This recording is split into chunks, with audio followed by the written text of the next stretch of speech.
Hello, welcome to Roy's Book Reviews.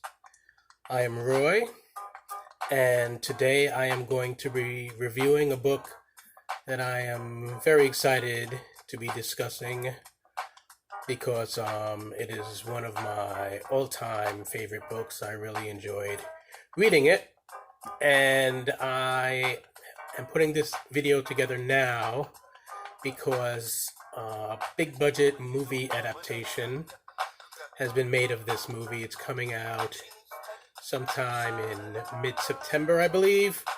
And I thought I should share my thoughts with you on the book before the movie comes out, in case you decide you want to give the book a read first.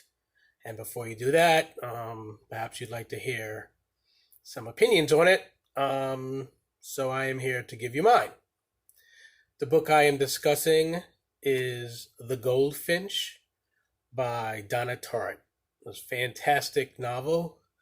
Like many people, I had been a fan of previous writing by Donna Tartt when this book came out. There was a lot of buzz about it right out the gate, and it did not disappoint. In fact, it went on to win the Pulitzer Prize for fiction the year that it was published. Another cool thing I thought about this book was just the phenomenon of when it came out.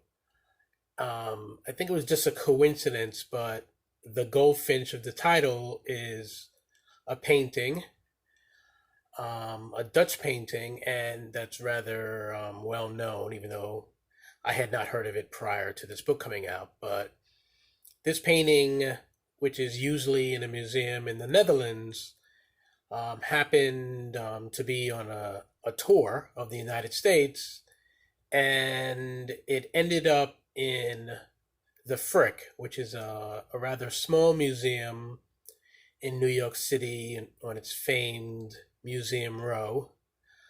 There are plenty of larger museums throughout New York City.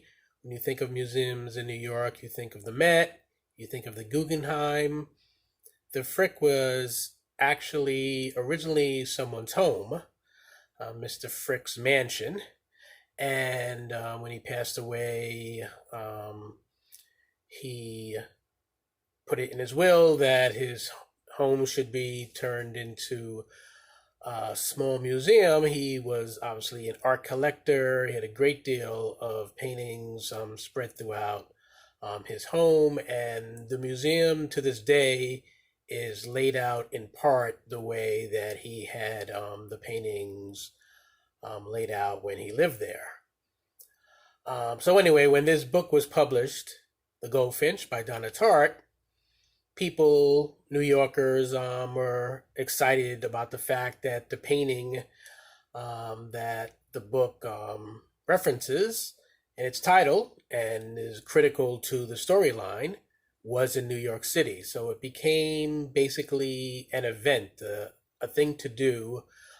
People who live in New York, or the many tourists who come to New York all the time, if they happen to plan a trip during the time that the Goldfinch by an artist named Karel Fabritius was at the Frick, everybody made it part of their agenda to go check this painting out. As I said, it's a rather small museum, so only so many people could be there at a time, and it's former home, so it's broken up into reasonable sized rooms. So there were lines around the block or blocks where this museum is, just so people could check out this painting, which is only like, I don't know, something like 13 inches by 9 inches large. But people love it to do, and I like it to do that is literary in nature. So whether it was the excitement about people getting to see this painting when it was in New York while the book was on the bestseller list, or I remember when the Harry Potter books were coming out after a couple of them had been published, and it was a big deal when a new one would come out, and bookstores would open up at like midnight, and people would be lined up, dressed up as their favorite character, waiting in line to be amongst the first people to buy a copy of the new book so they could get started on it right away. I love stuff like that. I love when the world of literature is the hot scene and the hot thing to do at the moment. So let me now get into talking about the book, The Goldfinch, which is an extraordinary work of fiction. The Goldfinch is a deeply satisfying blend of gorgeous literary writing with a thriller-style plot and Charles Dickens-esque range of scope. The protagonist of The Goldfinch is Theo Decker, a character we watch from boyhood to manhood, who's in peril for much of that time. And he is in possession of a cherished gift. It's a gift, the painting by Karel Fabricius that I mentioned, a Dutch artist. And his painting was meant for all people who appreciate art and beauty. But it ends up in Theo's hands to secretly protect and preserve. After he survives an explosion in the museum that's housing the Goldfinch, and this explosion also takes Theo's mother's life, after which he moves through his days recklessly. He ends up moving out to Las Vegas to live with his father. And as a teen, in his father's careless charge, he immerses himself in drugs and alcohol. This is to some readers, this may be seen as the weakest part of the book. I know my wife struggled to get through this part because it largely focuses on Theo hanging out with a friend he makes there, boy named Boris. Two of them just getting high as often as they could. And I too thought that this section of the book was a little bit longer than perhaps it needed to be. It's critical to the narrative in that it establishes Theo's character and mindset, after he loses his mother and he kind of goes through life, feeling that he has nothing more to lose.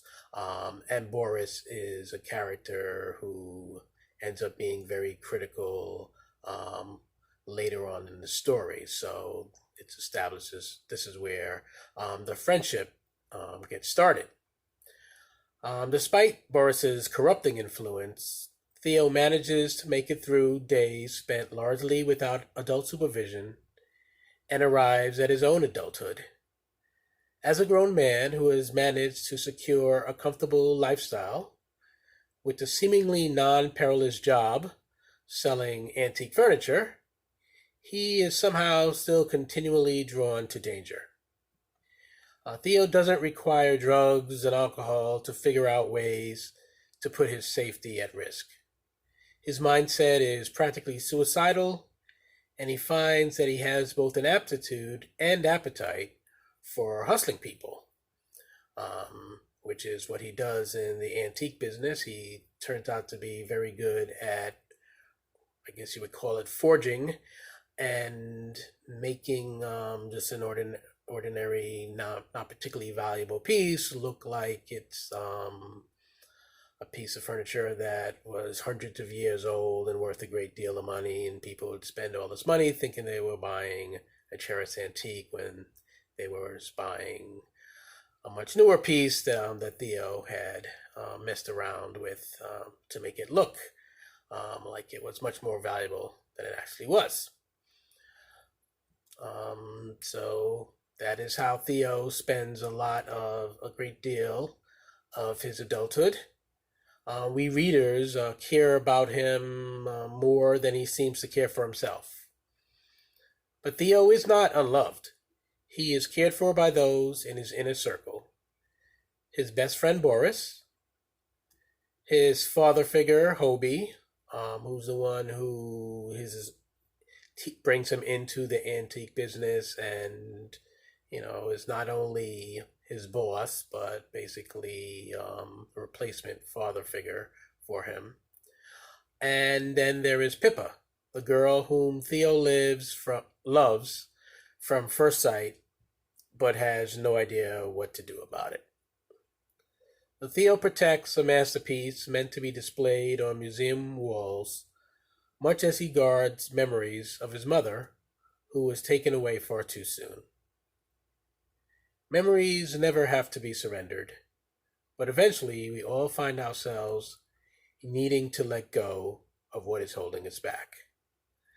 As this stunning Pulitzer Prize winning novel rushes towards its exciting conclusion, we hope that Theo will find a way to keep himself alive in spite of so much danger that he's continually in the middle of. And we root for a fragile work of art to remain protected in spite of the violent, chaotic world swirling around it. So those are my thoughts on The Goldfinch. It was a fantastic novel. I think it's going to be a pretty good movie. I always endorse the book over a movie, especially when it's as well written as this book was. And I would say that even though the movie has a stellar cast and a big budget and all of that, it's not going to go into the level of detail and depth of emotion that a well-written novel can, and that this book does. Donna Tartt is an incredible writer who's getting better as she goes along, it seems. I look forward to more books from her in the future. I look forward to seeing this movie. I think you should definitely read the book first before checking out the movie. But even if you don't, you should definitely get around to the book at some point, because I think you will likely love it as well as I did, particularly if you know to kind of muscle through that section where Theo's in his teens and a lot doesn't seem to be happening as he's just floundering and letting his days go by in a stupor. As I said, that part does drag a bit, but there's definitely a great payoff to readers who stick with the story through to the end. So that's all I have to say about The Goldfinch by Donna Tartt. As always, happy reading.